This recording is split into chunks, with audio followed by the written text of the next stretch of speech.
ঠাকুমা, তোমাদের এখানে ভূত আছে? না দাদু ভাই, আমাদের এখানে কিন্তু ভূত নেই। তবে তবে কি ঠাকুমা?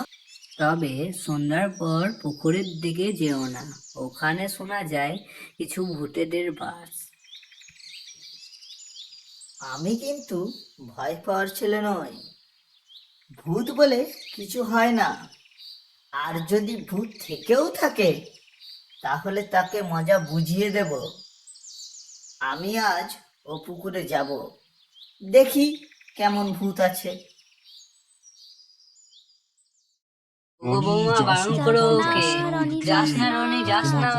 ঠাকুমার কথা শোন, যাস না ওইদিকে। বাবার কথা শোন, ওইদিকে যাও আর আমার কথা ঢুকিস শোন, না, তুমি অনেক ছোট। যাস না। আমাকে ভূতের ভয় দেখাচ্ছে? ভূত বলে কিছু হয় নাকি আবার? যত সব আজগুবি ধারণা। সবার ধারণা আমি ভেঙে দেব। ওখানে যদি কেউ লুকিয়ে থাকে দেখে নেব তাকে। এই তো মনে হচ্ছে পৌঁছেই গেছি। এই তো, এই মনে হচ্ছে সেই পুকুর।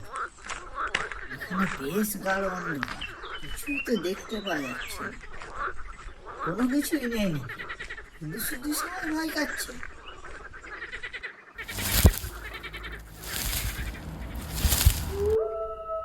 ওই তো ঝোপের সামনে কিছু একটা মনে হচ্ছে। উম,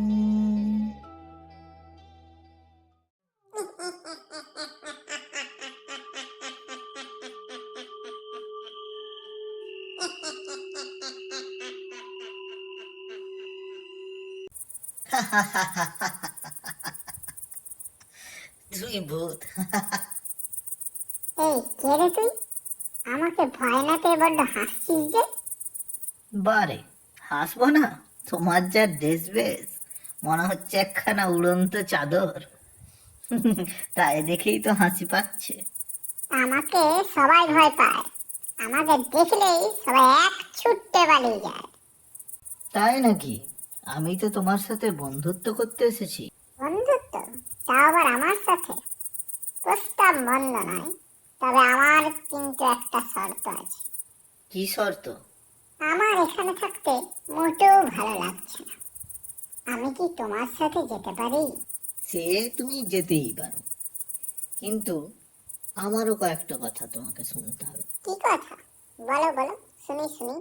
দেখ, তুই কিন্তু কাউকে দেখা দিবি না, কারোর সামনে ঘুরে বেড়াবি না। আর একটা শর্ত হলো যে আমার সব কথা চুপচাপ শুনবি। এখন যা। দাদু ভাই, তুমি ফিরে এসছো দাদু ভাই, এলে তুমি? রনি, বাবা তুই এলি? ভূতে তোর কিছু করেনি তো? বাবা, তুই ঠিক আছিস তো বাবা? না না, আমার কিছু হয়নি, তোমরা অত চিন্তা করো না। আমি ঠিকই আছি। আর ওই ভূত, ওর তো মজা বুঝিয়ে দিয়েছি আমি। ওখানে আর কোনো ভূত নেই। সবাই এবারে পুকুরে যেতে পারো, নির্ভয়ে যাও, কোনো অসুবিধা নেই।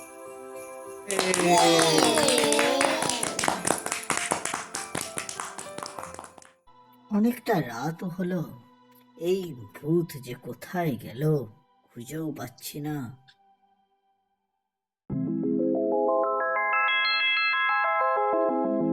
তো আমি বন্ধু, এখানে উপরে। তুমি বলেছিলে না লুকিয়ে থাকতে, তাই লুকিয়েছিলাম। এবার থেকে যখন তুমি আসতে বলবে তখনই আমি আসবো।